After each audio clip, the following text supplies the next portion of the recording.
असिंधु सिंधु पर्यंता यस्य भारत भूमिका पितृभू पुण्यभूश्चैव स वै हिंदू इति श्रुता।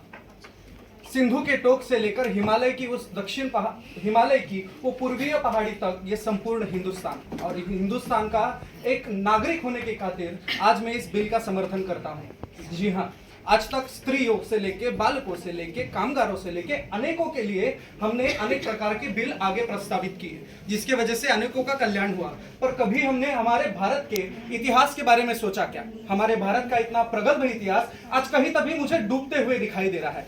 जहां से आ रहा हूं वहां की रायगढ़ छत्रपति शिवाजी महाराज जी की राजधानी हुआ करती थी। आज उस किले का जो नक्शा है वो नक्शा पूरी तरह से बिगड़ चुका है। इसी प्रकार महाराष्ट्र में 350 किले और उसी के साथ संपूर्ण भारत में पसरे हुए सभी किलों की वही दशा हमें दिखाई देती है। जहां पे उनको व्यक्तिगत तौर पर किले संभालने दिए गए हैं वहां पे उसकी देखभाल अच्छी तरीके से हो रही है, क्योंकि उस किले की वजह से उनकी आमदनी चल रही है। पर जिस किलों के वजह से उनकी आमदनी नहीं चल रही, जिस किलों को सिर्फ और सिर्फ ऐतिहासिक तौर पे संभाला गया है, उसके संवर्धन का क्या? आज उन किलों पे पानी तक नहीं है। लोगों को खुद के लिए न बाथरूम, न शौचालय, न कुछ की चीजें, और न ही पानी से लेके निवारा से लेके कोई भी चीजें उन्हें वहां पे उपलब्ध नहीं हो रही है। और ये सबसे बड़ी समस्या आज हमें दिखाई दे रही है।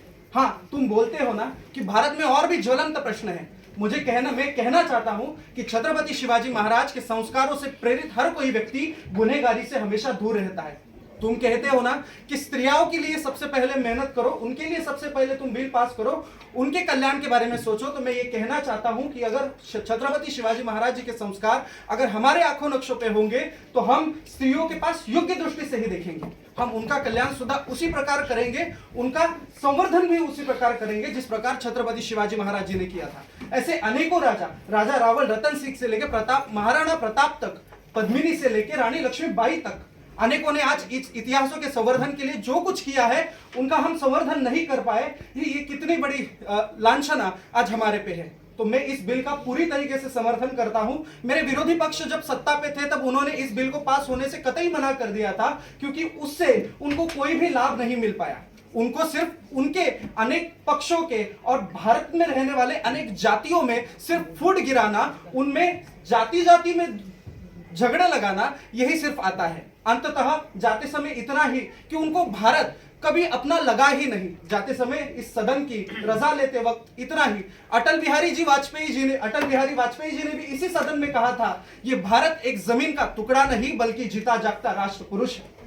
ये वंदन की धरती है, ये अभिनंदन की धरती है, ये अर्पण की भूमि है, ये तर्पण की भूमि है। यहाँ की बूंद बूंद हमारे लिए गंगा और यहाँ का कंकर कंकर हमारे लिए शंकर है। हम जिएंगे तभी इसी भारत के लिए और मरेंगे तभी इस ही भारत के लिए। और मरने के बाद गंगा जल में प्रवाहित हमारे अस्थियों को अगर कोई कान लगाकर सुनेगा तो उसमें से एक ही आवाज आएगी, भारत माता की जय।